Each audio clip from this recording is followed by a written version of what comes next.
혹시 마케팅 학교 라이브에 참가하시나요? 광고에 대해 궁금한 사항들 라이브 채팅창에서 편하게 보내주시면 바로 답변해드리는 것 알고 계신가요? 심지어 실시간 전화 상담도 가능하다는 사실? 평일 오전 10시와 오후 5시 마케팅 학교 라이브 함께해요. 아, 박수 치면서 인사할까요? 네, 먼저 하시죠. 네, 그 AMP 글로벌 컨설팅 본부 이상민 마케터입니다. 네, 안녕하세요. 같은 팀의 최조원 마케터입니다. 자, 오늘은 메타와 구글의 머신러닝과 어드밴티지 타겟에 대해서 얘기를 해보려 하는데, 먼저 이 주제를 시작하기에 앞서서 요즘 메타나 구글의 성과가 그래도 요즘 다 유지되는 것 같다라고 하시면 이거 안 보셔도 돼요. 맞아요. 안 보셔도 돼요. 근데 요즘 따라서 메타랑 구글 효율이 많이 떨어졌다라고 하시면 요거 좀 유심해서 보시면 될 것 같아요. 우리는 올해 들어서 왜 메타와 구글의 광고 성과가 이렇게 많이 떨어졌는가에 대한 얘기를 머신러닝과 어드밴티지 타겟을 통해서 풀어보려고 하는 거거든요. 그래서 이걸로 한번 풀어보겠습니다. 이 좋습니다. 얘기들을. 네. 조금 더 키워볼까요? 어이구.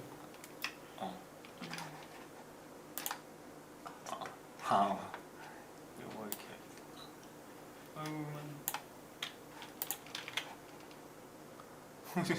잠깐만요. 네. 됐어요. 이건 줄여야겠다. 일단 구글 먼저 얘기를 해요. 구글 먼저 얘기를 하면은 구글이 이제 가장 중대한 발표가 있었죠. 크롬에서 쿠키가 삭제되는. 요걸 항상 설명을 하지만 쿠키가 뭐냐부터 설명을 하자면 이제 요 쿠키를 설명하려면 데이터를 이제 각 기업들이 모집하는 거에 대해서도 살짝 이해가 필요한데 고객의 데이터를 기업이 직접적으로 수집을 하게 되면 요거를 퍼스트 파티 데이터라고 해요. 파티 데이터. 근데 만약에 이용자가 직접적으로 이제 기업한테 정보를 제공해 주는 거는 퍼스트 파티가 아니라 제로 파티 데이터라고 해요. 제로 파티. 그냥 한글로 다 제로. 퍼스트 파티는 어떤 개념이냐면 고객과 좀 줄여야겠다. 고객과 기업 뭐라 해야 될까 1차원적인 연결. 그러니까 고객이 직접적으로 주든 아니면 기업이 직접적으로 수집을 하든 어쨌든 요거는 1차원적인 연결이라서 제로 파티, 퍼스트 파티 데이터라고 하고, 근데 요 데이터를 다른 사람이 살 수도 있잖아요. 그렇죠. 특히 중고차 아니면 금융 이런 쪽들은 그런 DB들을 많이 산단 말이에요. 그래서 가끔씩 CPA 광고 이러면서 이런 거 얘기하신단 말이에요. 이게 뭐냐면 이 퍼스트 파티 데이터를 해가지고 고객 정보들을 이렇게 수집을 했어요. 요거를 다른 기업에서 이제 모아져 있는 거를 이제 우리랑 거의 업종이 비슷하니까 이거를 데이터를 사는 거예요. 한 명당 얼마씩 쳐주면서 이렇게. 요거를 세컨드 파티 데이터라 해요. 근데 요거는 고객이 있고 기업이 있고 기업 투가 있어요. 그래서 이거는 살짝 2차원적인 연결. 근데 이제 서드 파티 데이터라고 하는 건 뭐냐면 고객이 있고 기업이 있는데 이 사이에서 툴이 껴있는 거야. 이게 뭐냐면 퍼스트 파티 데이터는 뭐냐면 고객 이름, 연락처 이런 것들이 직접적으로 수집을 할 수 있었어요. 근데 개인정보 규제가 너무 강하다 보니까 이런 서드 파티는 이제 고객의 정보들을 이런 툴에 저장을 해서 기업들이 수집을 하는 이런 시스템인데 이게 대표적인 게 쿠키였어요.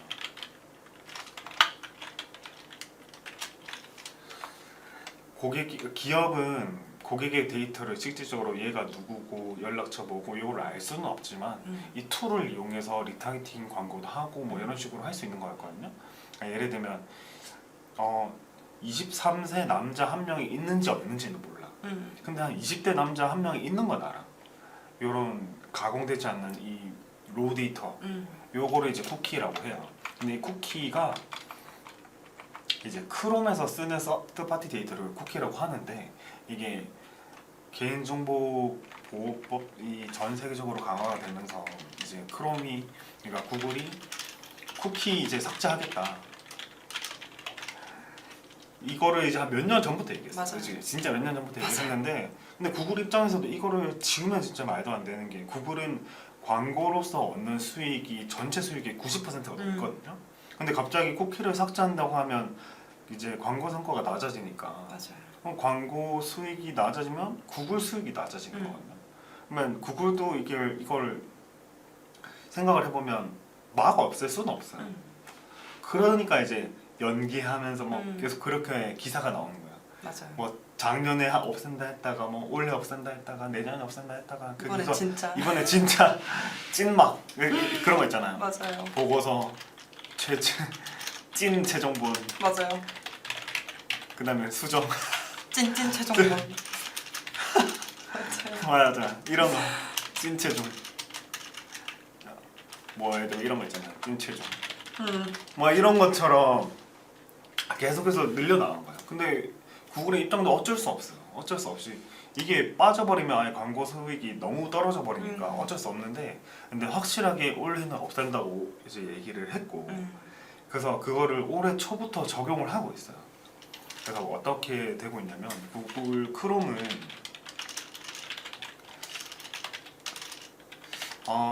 쿠키 삭제를 이제 올해 초부터 1%의 크롬 유저를 대상으로 이제 쿠키를 없이 테스트를 시작했어요. 그러고 나서 우리 마케터들이 좀 개인적으로 체감을 한 게 한 3월 달 정도였었던 것 같아요. 맞아요. 3월 정도부터 성과가 많이 낮아졌다. 이게 단순히 구글뿐만 아니라 메타에서도 동일한 얘기고 어쨌든 3월이 됐을 때부터 리타게팅도 뭔가 잘 안 되는 느낌이었고 맞아요. 왜냐면 리타게팅을 설정을 하면 사실상 마케터들이 제일 많이 들어간단 말이에요. 그러면 마케터들이 이 광고를 가장 많이 노출이 되어야 하는데 저희도 광고 노출이 잘 안 됐던 거예요. 맞아요. 리타게팅 광고가. 요거 리타게팅도 제대로 안 되고 성과도 많이 낮아지고 하니까 이제 되게 과도기 있다. 그러니까 일단 이쯤부터는 진짜 많이 과도기 있다. 이걸 좀 많이 체감을 한 시점이지 않을까 싶긴 합니다. 네. 그래서 지금은 1%가 아니라 개인적으로는 훨씬 더 많은 비율로 바뀌었다고 체감을 하고 있어요. 그래서 구글에서 네, 제가 뭔 얘기 하려 했더라? 구글에서 저희가 의식의 흐름대로 얘기를 하다 보니까 그죠? 이거를 어떻게 바꾸냐면 어떻게 바꿨는지에 대해서 얘기를 할게요. 어떻게 바꾸냐? 이 구글은 이제 이씨라는 걸 준비를 하고 있어요. 이씨라는 건 뭐냐면 인핸스드 이제 컨버전이라고 해가지고 직역해보면 그냥 향상된 전환이라는 말이잖아요. 향상된 전환이란 방법을 통해서 이제 쿠키리스를 준비를 하겠다라고 얘기를 했어요. 이게 뭐냐면 원래는 쿠키라는 이 서드파티의 데이터를 통해서 우리가 정보를 수집을 했잖아요. 맞아요. 그러면 우리가 이용자 기록은 일단 무조건 있을 거예요. 기록은 있는데 근데 구글은 크롬이든 뭐든 유튜브든 어쨌든 서비스가 굉장히 많으니까 이 이용자가 보통 웬만하면 로그인을 해서 이용을 한단 말이에요, 서비스를. 그러니까 로그인 기반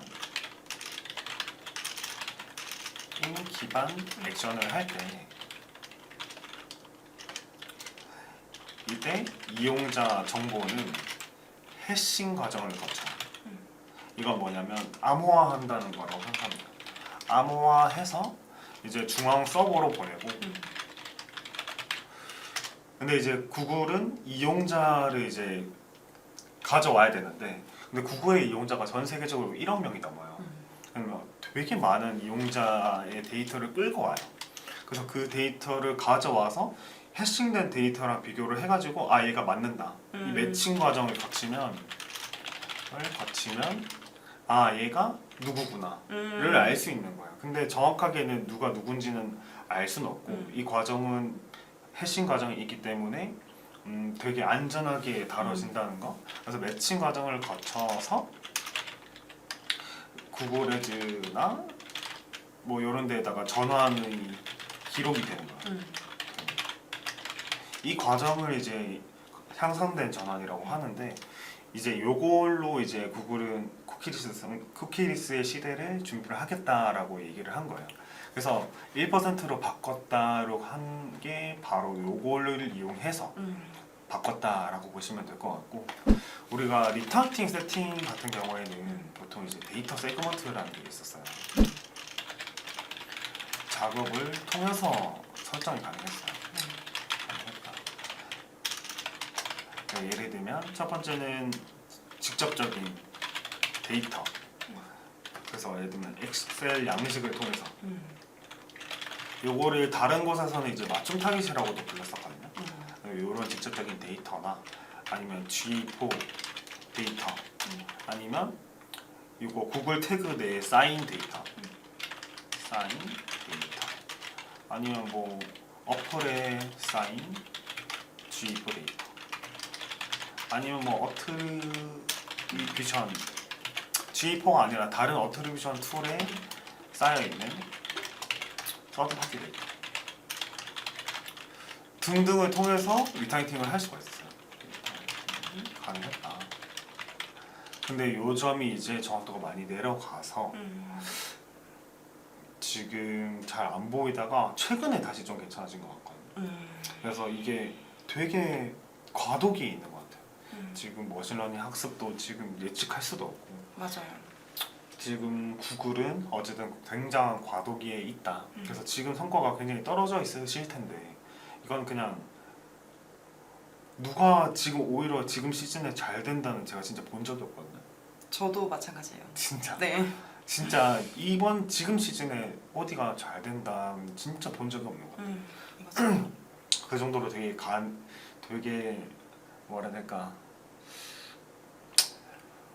예측하기 어려운 구글의 시대에 있고, 그래서 리타기팅의 그 강점이 있었던 이런 매체들이 확실히 많이 죽은 것 같아요. 맞아요. 진짜.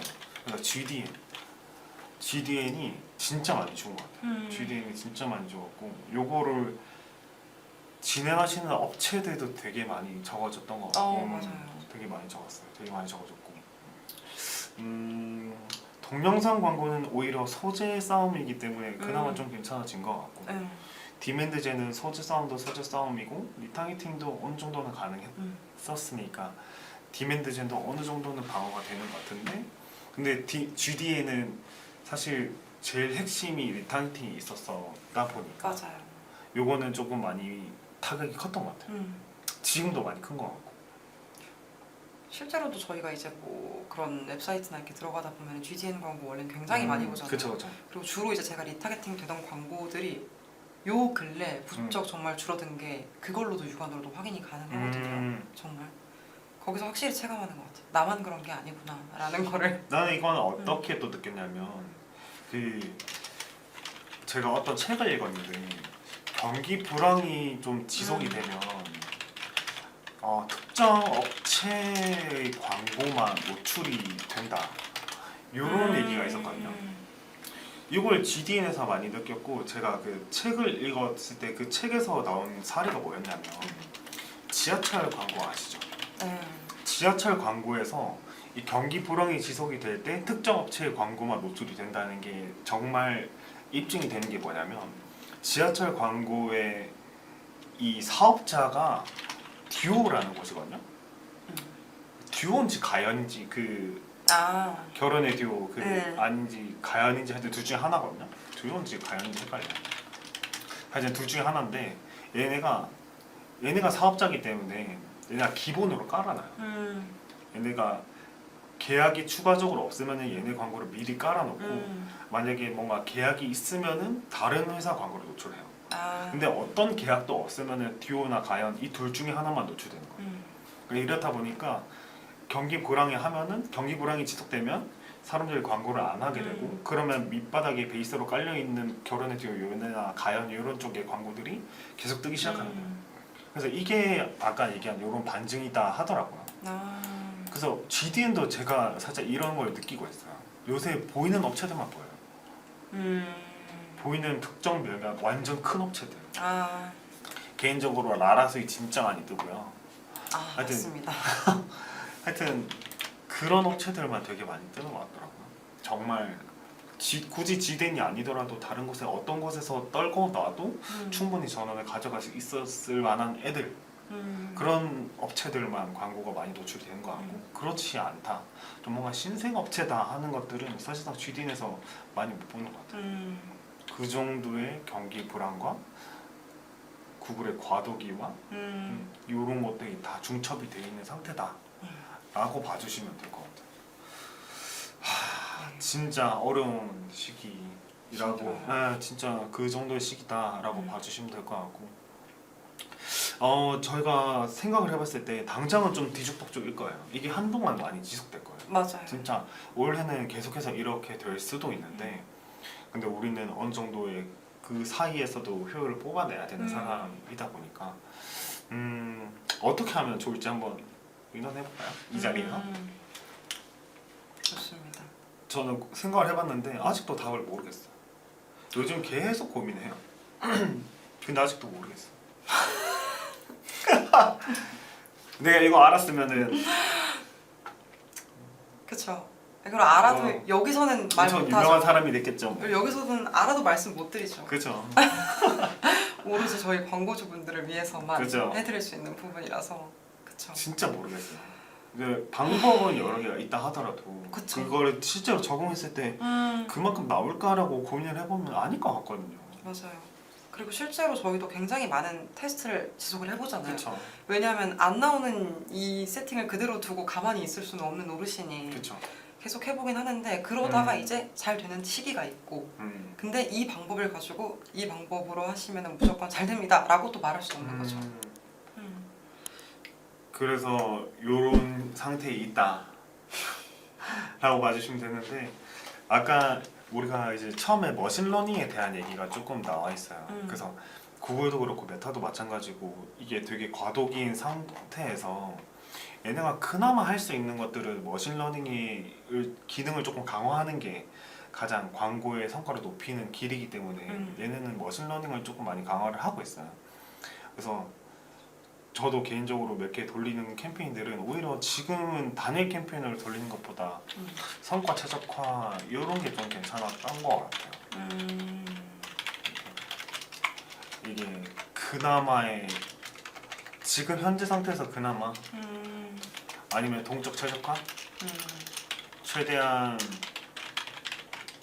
여러 개의 소재, 최대한 여러 개의 문안들을 넣어서 동적으로 좀 많이 이게 소재 교체에 관련한 부분이어가지고 최대한 빠르게 소재를 교체를 해주고 요런 요 두 가지 방법 그러니까 완전 기본에 충실하자인데 완전 기본에 충실했을 때 그나마 조금 괜찮은 것 같아요.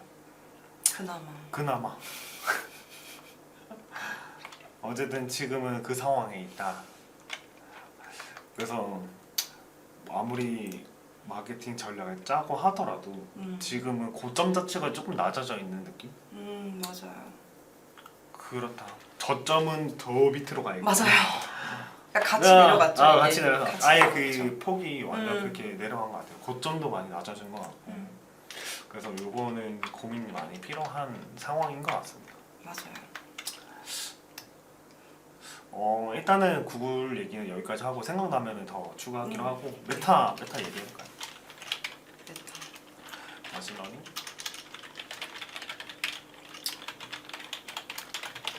타겟에 대해서 구글이 안 되는 거랑 마찬가지로 메타도 요즘 잘 안 되죠. 맞아요. 안 그래도 말씀드리려고 했는데 네. 정말 이게 정말 공교롭게도 거의 동시기에 이런 그쵸. 현상이 나타났잖아요. 구글이랑 메타 두 개 다 한테서 그렇죠. 저희가 가장 많이 이용하고 또 애용하는 광고죠. 근데 이렇게 돼버려서 여기서도 굉장히 많이 난항을 겪고 있습니다. 사실. 메타도 살짝 그 구글이랑 아까 구글이 이제 어떻게 쿠키리스를 대비할 것인가에 대해서 이제 대답으로 나온 게 이게 향상된 전환이었다면 메타도 마찬가지로 이런 걸 준비하고 있긴 하거든요. 정확히 까먹었는데 하여튼 똑같이 해싱 과정을 거쳐서 이 사람들에 대한 로우 데이터를 보는 거예요. 그래서 예를 들면 아까 예전에는 좀 정확했을 때는 23살 남 한 명, 뭐 27살 여자 한 명, 31살 여자 한 명 이렇게 있을 때 우리는 예전에는 이 데이터를 다 볼 수 있었어요. 근데 이제는 이런 걸 해싱 과정을 거쳐가지고 20대 남자 1, 뭐 20, 30대 여자 둘, 뭐 이런 식으로 이제 나온다라고 보면 될 것 같아요. 정확도는 좀 당연히 떨어질 수밖에 없죠.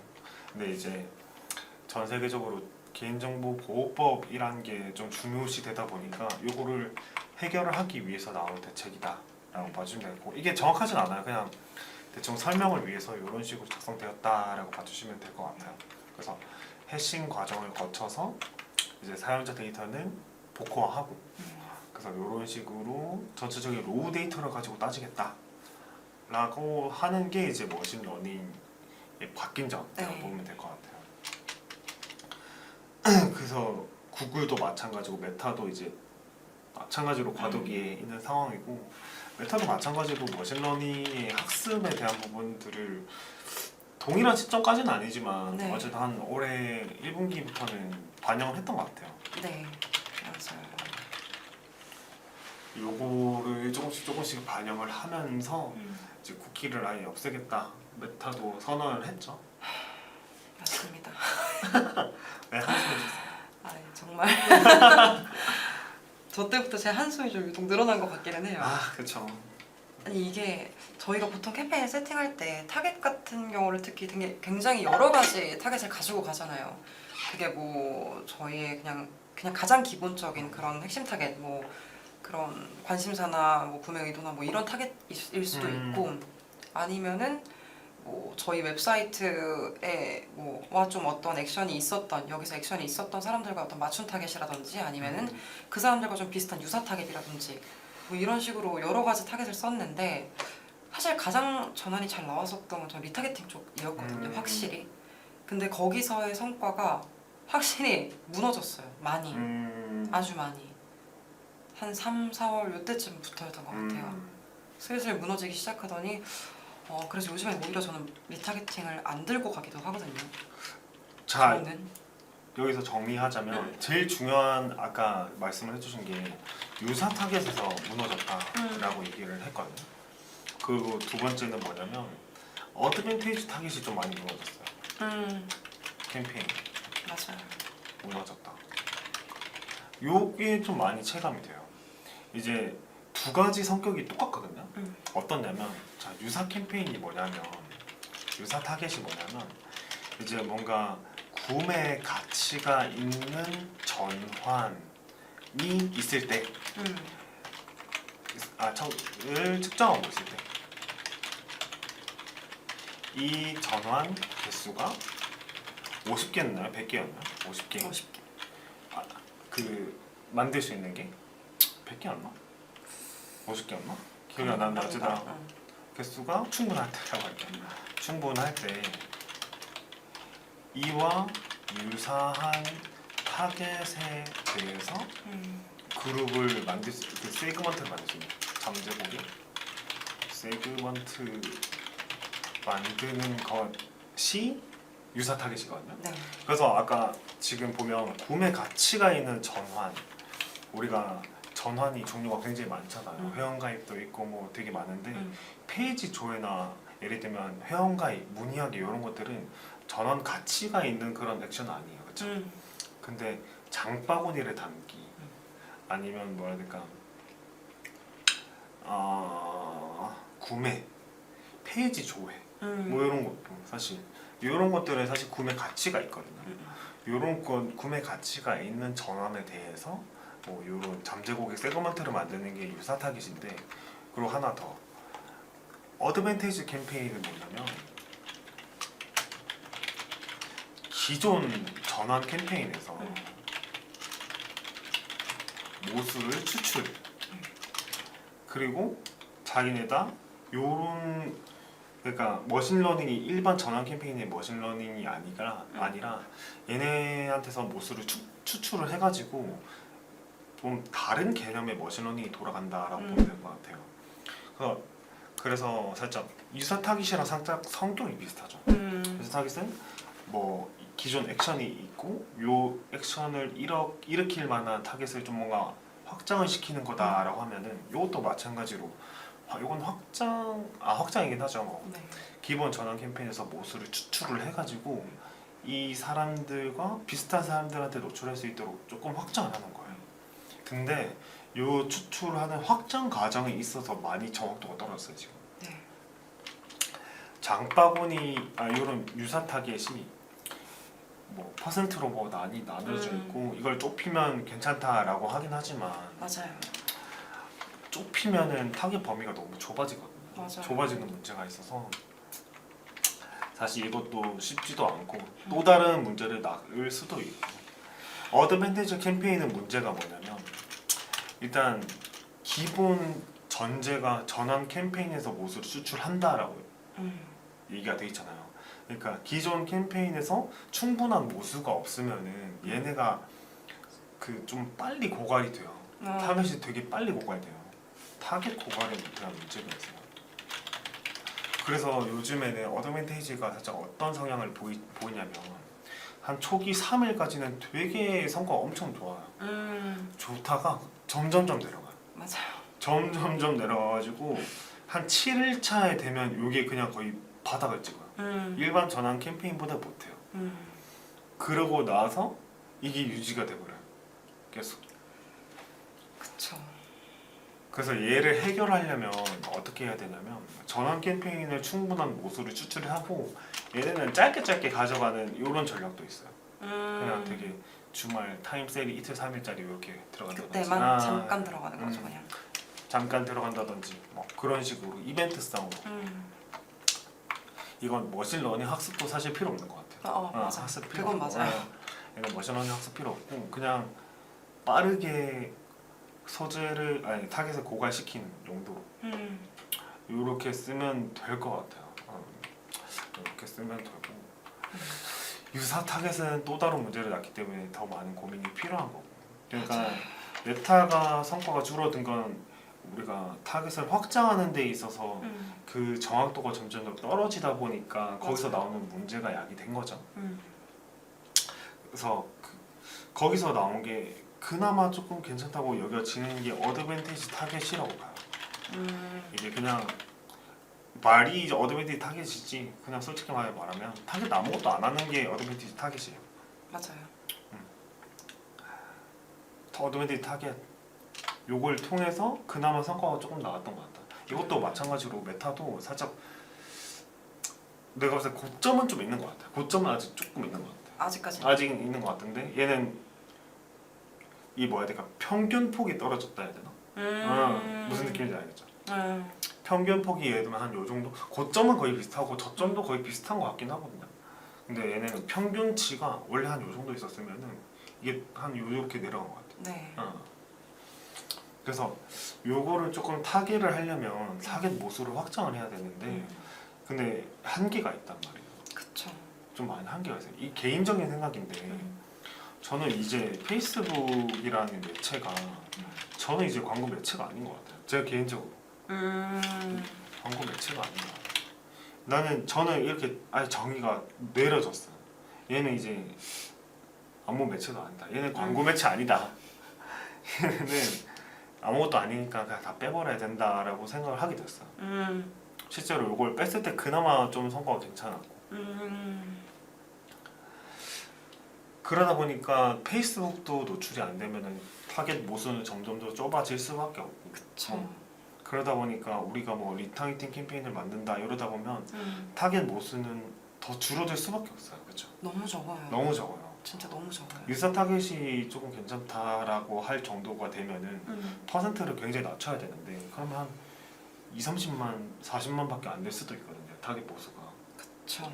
그러면은 예산이 얼마야? 하루에 한 3만 원만 해도 너무 많나? 그래 될 수도 있죠. 그렇죠? 많죠. 빈도수가 보시면 아마 그렇게 집행을 하게 되시면은 빈도수가 하루가 다르게 확확 늘어나는 걸 보실 수가 있으실 거예요. 얼마 돌리지도 않았는데 뭐 빈도수 예를 들어 뭐 1.5, 1.6 굉장히 높죠. 2 치고 올라가고 이런 상황이 발생을 하게 되거든요. 그막 전체 기간을 보면 4, 5 찍혀 있고. 그럼 당연히 성과는 당연히 안 나와요. 그쵸? 당연히. 당연히. 그러니까 그 문제들이 좀 나오기 시작하니까 그나마 이걸 타개하려면 어드밴티지 타겟이란 걸 쓸 수밖에 없었던 것 같아요. 근데 요거를 쓰면은 이제 제가 쓸 때 느낀 점은 뭐냐면 고점 자체는 높아지긴 하거든요. 고점 자체는 확실히 높아지는데 이게 저점도 무너지는 것 같아요. 이게 우리가 뭐 상세 타겟, 관심사 타겟이나 이런 걸 통해서 하면은 저점이 올라가는 느낌이라고 하면 맞아요. 그래서 한 이 정도까지는 그래도 전원이 발생한다라는 저점이 올라가는 세팅이었다면 어드밴티지 타겟은 저점이 무너지는 대신에 고점이 올라간다 라고 보면 될 것 같아요. 그 뭐야 될까 그 중심을 잡기가 굉장히 힘들어졌어요.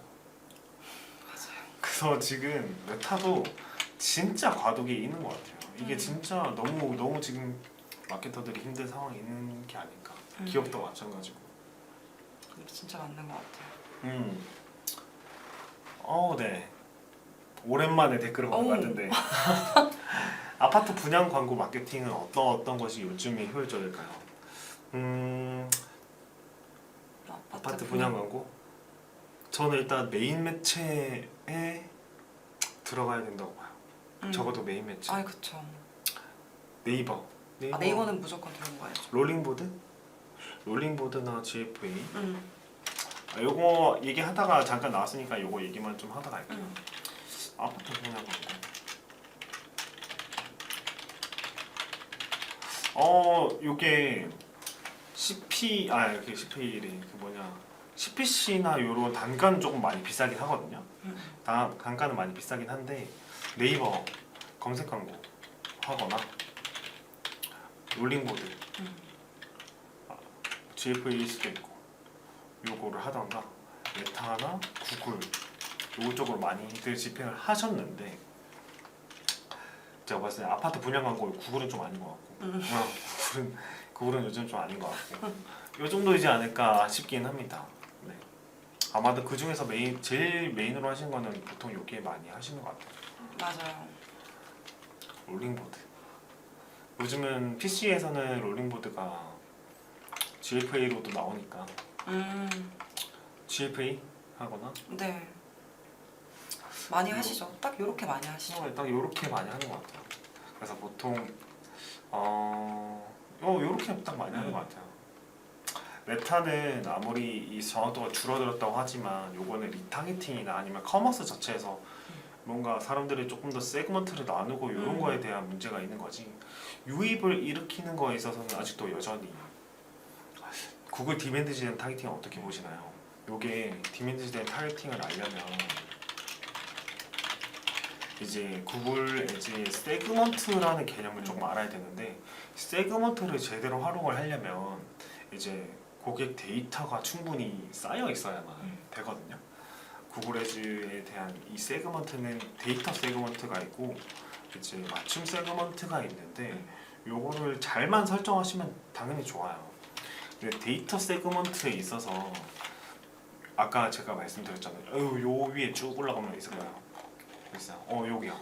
이게 데이터 세그먼트라고 하는 거거든요. 근데 여기서 직접적인 데이터가 있던가 아니면 GA4가 있던가 아니면 구글 태그 내에 쌓인 데이터가 있다던가 이런 게 있으면은 괜찮아요. 구글 디맨드 젠 타겟팅 괜찮아요. 근데 그런 게 아니고 단순하게 그냥 관심사나 맞춤 타겟팅을 통해서 세팅을 하는 거다라고 하면은 광고비가 적으면은 저건 안 하는 게 나을 것 같아요. 요거는 만약에 데이터 세그먼트가 충분하다라고 하면은 괜찮다. 근데 데이터 세그먼트가 없다 라고 하면은 광고비 조금 써서는 힘들어요. 힘들다. 왜냐면 디맨드젠 캠페인이 사람들한테 노출은 되게 많이 시킬 수 있거든요. CPC도 나름 싸요. 동영상 광고나 그런 거에 비해서. 근데 요거는 소재도 좀 잘 만들어야 되기도 하고 그리고 광고비를 조금 써서는 사실상 노출이 좀 적은 부분도 있고 왜냐면 디맨드적인 캠페인을 하려면 다른 매체들에 비해서 빈도수를 좀 많이 가져가야 돼요. 왜냐면 메타는 사람들이 많이 보다 보면 이게 사람들의 피로도를 좀 많이 유발한다고 하지만 디맨드젠은 다른 거에 비해서 그보다 좀 적거든요. 피로도를 유발하는 요게. 그래서 매체 자체 내에서 사람들에게 좀 친근함을 주려면 빈도수를 굉장히 많이 가져가야 되는데 근데 이게 광고비를 조금 써서는 사실상 좀 힘들다. 근데 이것도 힘든 게 뭐냐면 광고비를 조금 쓰면 CPA가 낮아요. 근데 광고비를 되게 많이 쓰면은 머신러닝 학습이 조금 무너져요. 그래서 요 타점을 찾는 게 굉장히 중요하다. 그래서 광고비가 100만 원, 1000만 원 아래다 하면 사실상 안 하는 게 나으실 거예요. 네. 그래서 전 매체 몇 천만 원 정도의 충분한 예산이 된다.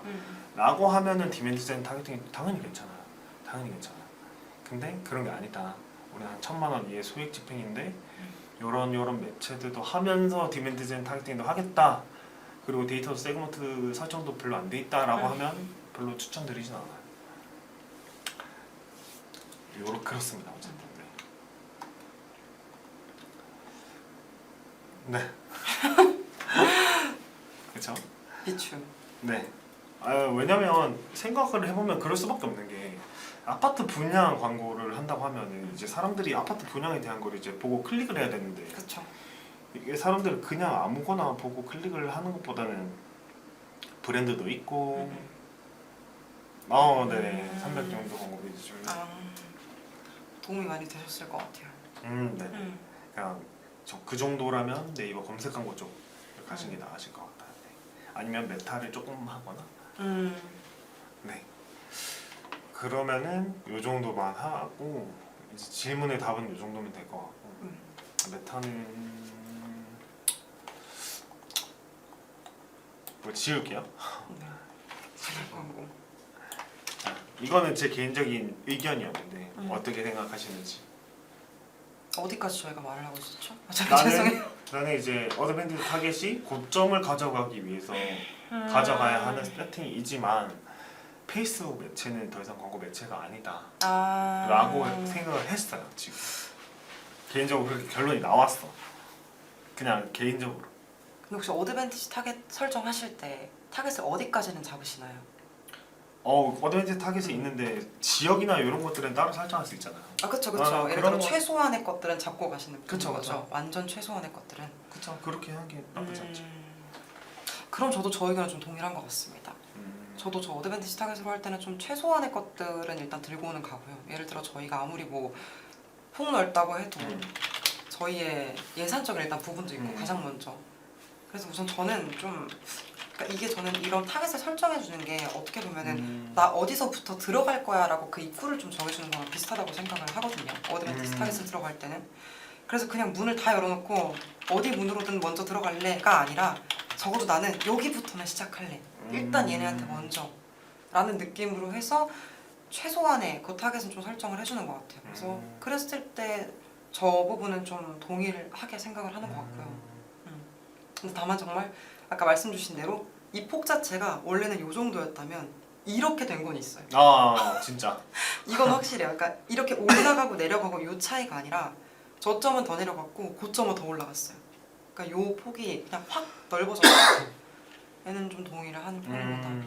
그래서 저도 요즘 근데 여러모로 일단 어드밴티지 타겟을 요즘은 활용을 하고 있고 근데 다만 저 페이스북 매체에서는 조금 의견이 다르긴 합니다. 그쵸. 업종이 그쵸. 저는 여러 업종을 해봐도 그냥 이런 걸 거다 이렇다라고 판단했는데 전혀 다른 속하지 않는 업종들 했을 때 페이스북 괜찮다라고 하면 그거 괜찮은 거죠 뭐. 맞아요. 근데 적어도 내가 한 업종이나 이런 곳에 대해서는 안 좋다라고 판단을 했으니까 그렇게 봐주셔도 되고. 맞아요. 근데 이건 사실 뭐 아까도 말씀드리고 싶었던 부분이지만 정말 이게 케이스 바이 케이스라고 해서 업종마다 굉장히 다릅니다. 뭐 같은 업종이어도 다를 수도 있고요, 물론. 혹시 그 광고 보고서에서 그 메타 광고 보고서 있잖아요. 거기서 피드라고 적혀 있는 요것만 보고 보신 거 아니죠? 페이스북 피드. 아, 나눠서 아, 페이스북 피드 아. 네. 노출되는 거랑 이제 계좌 지면이랑 해서 이제 다 통합해서 좀 보는데 요게 그 광고 보고서를 보실 때 피드라고 적혀져 있는 요거는 인스타랑 페이스북 피드를 다 포함하는 거예요. 그래서 혹시 그것만 보고 이제 됐을까? 오늘 봤을 때 일단은 지면 자체는 그냥 피드 스토리로 크게 나눌 수가 있고 근데 더 나눠서 봤을 때 이제 페이스북에도 굉장히 저는 괜찮더라고요. 그러니까 물론 페이스북만 집행해도 된다라고 할 정도의 효율은 아니에요 사실. 아니에요. 그것만은 아니에요. 그것만은 절대 아니고요. 대신 이제 제가 말씀드리는 거는 약간 같이 들고 간다의 정도인 거죠. 같이 들고 갈 수 있을 만한 정도의 효율이 나온다. 결론적으로 봤을 때 그 지면에다가 지출한 것 대비해서 저희가 얻은 효율 자체가 괜찮았기 때문에 저는 그 지면을 들고 가는 거라서 만약에 타겟층이 정말 페이스북은 한 40, 50대? 요 타겟이라면 저는 한번 집행해보시는 것도 나쁘진 않을 것 같아요. 처음에 들어갔을 때 아무런 데이터가 없을 때는 들어가 보시는 것도 나쁘진 않을 것 같아요. 아 그리고 하나가 더 있는 게 뭐냐면 예전에는 성과가 그래도 잘 나왔으니까 그 이게 메타가 돈 빠져나가는 시스템이 50PM으로 되어 있는 거 아시죠? 네 맞아요. 이게 정확히 뭐냐면 최적화된 CPM 입찰이라고 해가지고 1000회 노출당 발생 비용을 말하는 건데 이게 실시간 입찰을 하는 1000회당 노출 비용 입찰을 5CPM이라고 하거든요. 그래서 예전에는 이게 이거 구조에 대해서 설명하면은 사람들이 클릭을 많이 하면 할수록 CPC가 낮아져요. 왜냐면 이미 1000회당 노출 비용을 발생을 했고 근데 그 이후에 사람들이 클릭을 많이 하냐 마냐는 입찰에 대해서는 전혀 상관이 없고 나중에 그냥 CPC를 계산을 할 때 사람들이 클릭을 많이 하게 되면 CPC가 떨어지는 구조다라고 보시면 되시거든요.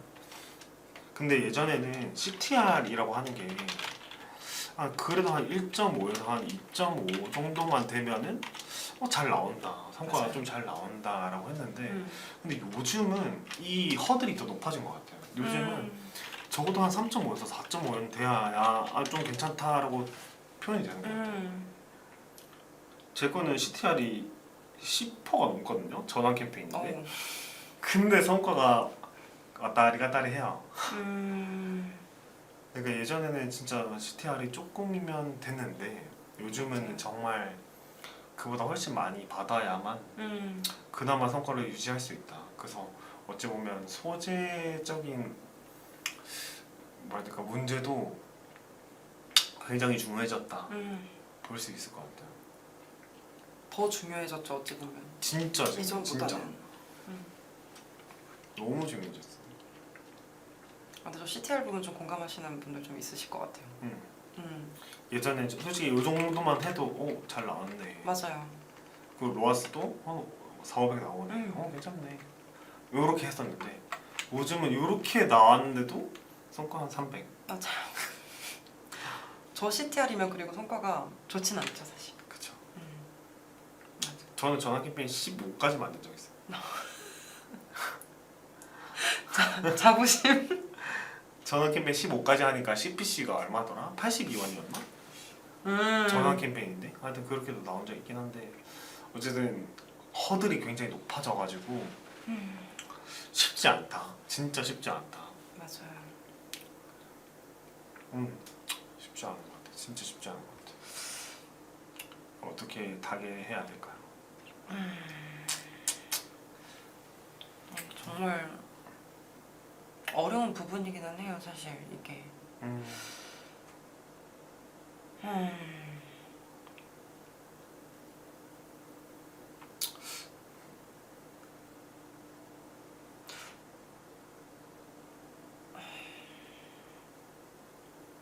사실 근데 어쩔 수 없어요.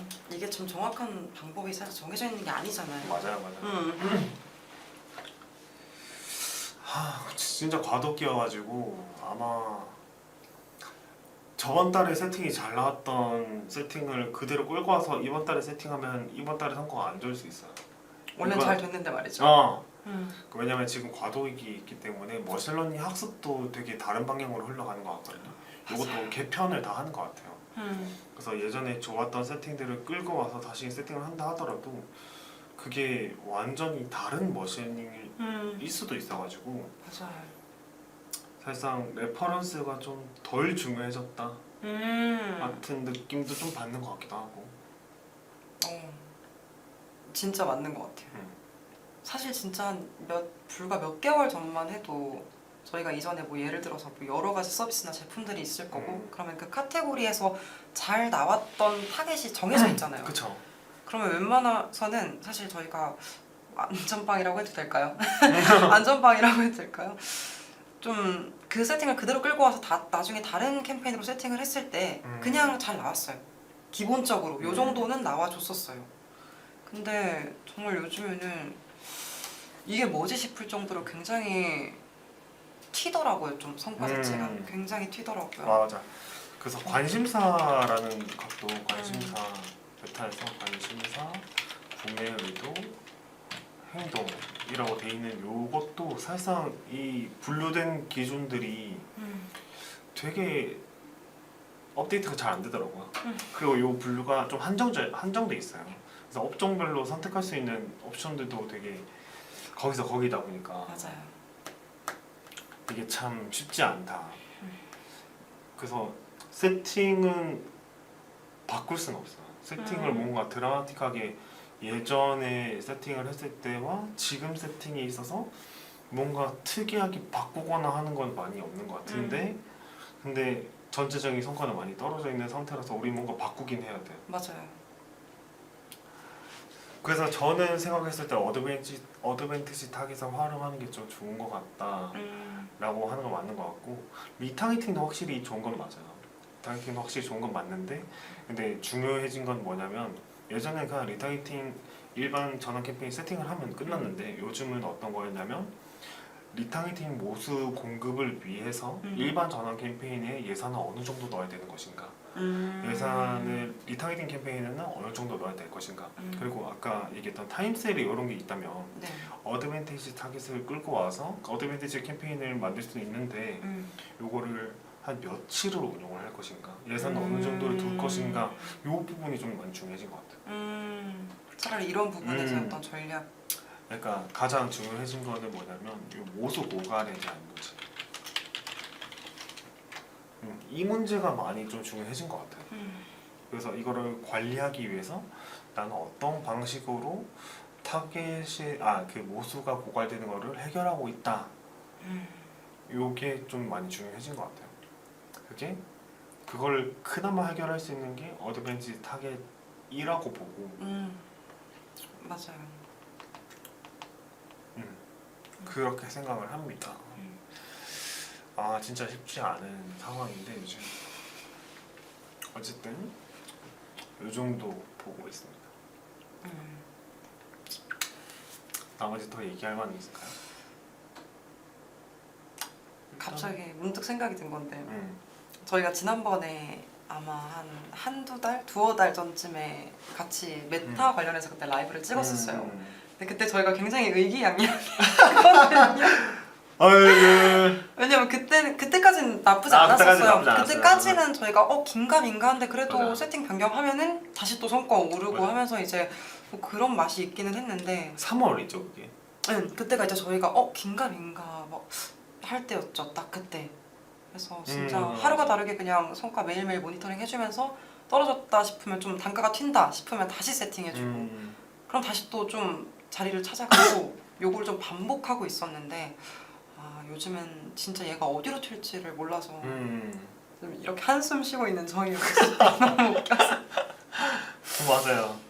잘 나온다고 이렇게 하면 된다 저렇게 하면 된다 의기양양해가지고 그냥 그때는 거의 세팅법에 대해서 거의 설명을 드렸잖아요. 그쵸. 저희가 어떻게 세팅을 가져가는지 나처럼만 따라해 살짝 이런 느낌. 네 맞아요.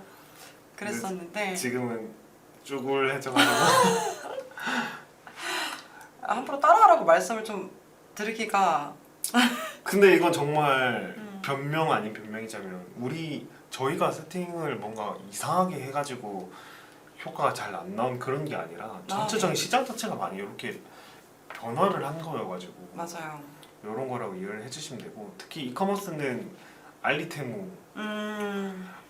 많이 그렇긴 하죠. 맞습니다. 알리테모 영향을 많이 받으시긴 하죠. 음. 뭐 싼 맛으로 쓰는 게 중요해가지고 뭐 영향을 안 받는 그런 분들도 많이 계시긴 하셨겠지만 어쨌든 대부분의 사람들을 거기서 타겟을 많이 맞아요. 받으셨어요. 그러니까 어쨌든 그렇습니다. 다음에 저희가 음. 요 관련된 좀 주제로 라이브를 찍을 때는 뭔가 좀 어떠한 방안이나 뭔가 조금이라도 더 틀이 잡힌 상태로 좀 찾아뵈면 좋을 것 같기는 하네요. 요즘 광고주들한테 그냥 항상 유유 아니 근데 광고주 분들도 알고 계세요. 왜냐면 요즘 보면은 저희가 좀 이제 문의가 들어와서 업체 미팅을 가거나 하게 되면은 거기서 보통 이런 얘기 나눌 때 꼭 한 번씩은 나오는 얘기잖아요, 사실. 그쵸. 문의가 들어올 때도 가장 먼저 얘기를 꺼내주시기도 하고 요즘 왜 이렇게 메타 성과 많이 안 좋아졌다고 하던데 저희도 안 좋다 물론 뭐 여기에 대한 방안이 있냐라던가 아니면은 뭐 좀 봐달라 라는 식의 요청들이 많이 들어오기는 하죠. 그러니까 저희만 느끼는 게 아니라는 거예요, 진짜로. 어쨌든 지금 상황에서는 고점과 저점에 대한 얘기들 광고 세팅에 대한 변화를 일단 줘야 된다. 예전같이 세팅해서는 절대 안 되고 맞아요. 세팅을 많이 바꿔야 되는 시기가 왔고 그리고 이 세팅을 많이 변경하는 이 시점에서 성과가 안 좋은 날도 당연히 많아질 수밖에 없을 거라고. 근데 그럼에도 불구하고 찾아야 된다. 그렇죠. 그렇게 얘기를 하고 싶어요. 그렇게 그러니까 결론이 나올 것 같습니다. 아 요즘 보면 진짜 한숨 나. 한숨 나와요. 그냥 한숨 나와. 저도 이제 가서 하나 변경하러 가야 되거든요. 저도 변경하러 가야 돼요. 네. 아 정말. 힘드네요. 어쨌든 우리는 여기까지만 하고 네. 오늘은 오늘 주제가 나온 이유가 뭐 이거는 저희가 그나마 요거를 좀 뭐야 될까 타개하기 위한 방법으로 머신러닝이 어떻게 바뀌었는지 어드밴티지 타겟을 활용하면 그나마 좀 괜찮다 아니면 계제 지면에 대한 얘기도 조금 했고 어쨌든 이런 얘기를 좀 해봤는데 어쨌든 이런 얘기가 나온 근본적인 원인은 메타 구글이 성과가 많이 떨어져서 그런 거잖아. 근데 이게 지금 속해 있는 인하우스 마케터나 아니면 대행사들이 무조건 못해서 안 좋았다 이거는 아니고 전체적으로 과도기 있는 상황이니까 요거를 좀 감안을 하시긴 하셔야 된다 맞아요. 라고 봐주시면 될 것 같고 그 과정에서 이런 얘기를 좀 해주고 싶어요. 그 과도기라서 세팅을 많이 변경하는데 우리는 살짝 그 주의할 점은 뭐냐면 아니 중요한 점은 뭐냐면 리스크를 좀 최소화하는 거. 당연히 성과가 좀 떨어질 수도 있고 한데 그 떨어지는 성과를 어느 정도까지 방어할 것인가가 좀 중요해진 것 같아요. 맞아요.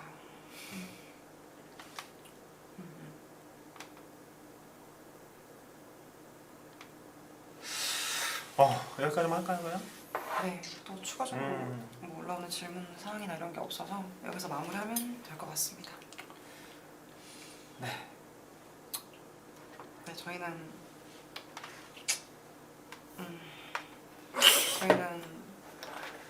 저희가 다음에 돌아올 때는 좀 더 괜찮은 죽상이 아니라 웃음꽃 피어서 오겠습니다. 네. 그 방법을 다 알려드릴 수는 없겠지만서도 어쨌거나 이제 네. 어쨌거나 이 방법에서 리스크를 어떻게 하면 최소화하는 방법 이런 거나 어떻게 하면 고점을 조금 더 높일 것인가에 대한 문제를 얘기를 조금 해드릴게요. 네, 좋습니다. 저희도 사실 그렇긴 해요. 지금 상황에서 리스크를 최소화하는 게 가장 중요한 그건 것 같긴 합니다. 근데 왜냐면 우리가 고점이 메타에서 특히는 고점이 낮아졌다는 얘기는 안 했잖아요. 고점이 분명 있긴 하거든요. 그 고점을 얼마나 자주 챙길 것인가 그리고 저점은 얼마나 회피할 것인가에 대한 그런 이야기들 맞아요. 그런 이야기들을 다음에 하겠습니다. 좋습니다. 인사할까요? 네. 네, 컨설팅 본부 4팀의 이상민 마케터였습니다. 네, 같은 팀의 최종원 마케터였습니다. 감사합니다.